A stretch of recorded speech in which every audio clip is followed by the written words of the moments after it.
কাজের সময় অপ্রয়োজনীয় কথা বলিও না। এই জগতে যে যত বেশি অনাবশ্যক কথা বলে সেই তত কম কাজ করিতে পারে।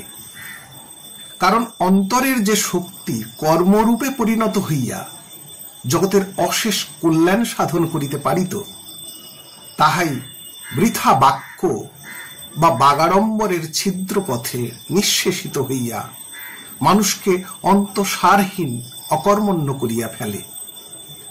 উদ্দেশ্যহীন নিরর্থক বাক্য ব্যয়ে মানুষের অন্তর ক্রমশ চঞ্চল ও দুর্বল হয়।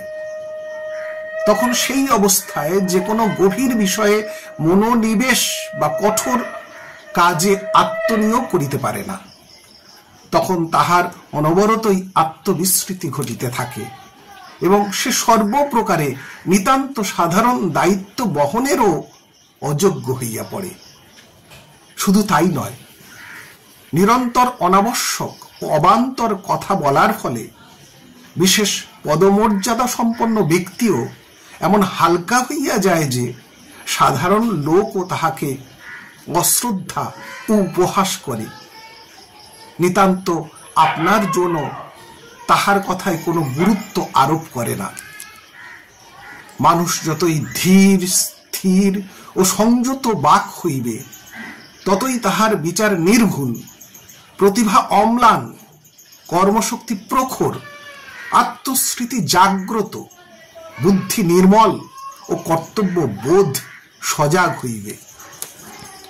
সংযত বাক ব্যক্তির কথার ভিতর দিয়া এত শক্তি সঞ্চারিত হয় যে তাহার অন্যথাচরণ করা অপরের পক্ষে দুঃসাধ্য, এমনকি অসাধ্য হইয়া ওঠে।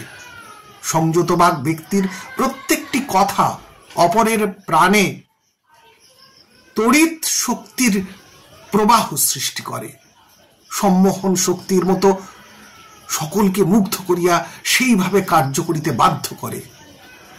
মনে প্রাণে সংযত বাক হইতে পারিলেই বাকসিদ্ধি লাভ হয়। তখন মানুষ এত শক্তি লাভ করে যে মানুষ তো সাধারণ কথা, সমগ্র বিশ্ব প্রকৃতি পর্যন্ত তাহার আদেশ অবনত মস্তকে মানিয়া লইতে বাধ্য হয়। মা পৃষ্ঠ কস্যচিৎ ব্রুয়াৎ, জিজ্ঞাসিত না হইয়া কাহারও সহিত কথা বলিবে না। জিজ্ঞাসিত হইলেও অবান্তর কথা এড়াইয়া চলিবে। নিতান্ত প্রয়োজনীয় কথাও যেটুকু না বলিলে নয়, ততটুকি অতি ধীর, স্থির ও সংযত ভাবে বলিবে। এই জন্য অপ্রয়োজনীয় লোকের সংস্রব হইতে যতটা সম্ভব দূরে থাকিবে।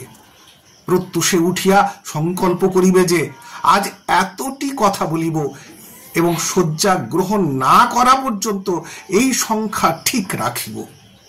এমনি ভাবে শুধু বাহ্যিক নয়, মনে প্রাণে এমনকি চিন্তা ও কল্পনায়ও যখন অবান্তর কথা বলার প্রবৃত্তি জাগিবে, অবান্তর চিন্তা ভাবনা ও কল্পনার তরঙ্গ পর্যন্ত যখন সম্পূর্ণরূপে তোমার অন্তর হইতে তিরোহিত হইয়া যাইবে, তখনই তুমি ঠিক ঠিক সংযত বাক হইবে।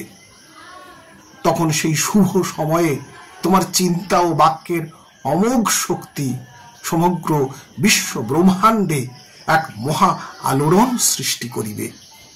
সমগ্র বিশ্ববাসী তোমার মুখের একটি মাত্র কথা শুনিবার জন্য সর্বদা উন্মুখ হইয়া থাকিবে। পাঠ করলাম বাক সংযম, জীবন সাধনার পথে স্বামী আত্মানন্দ। ধন্যবাদ।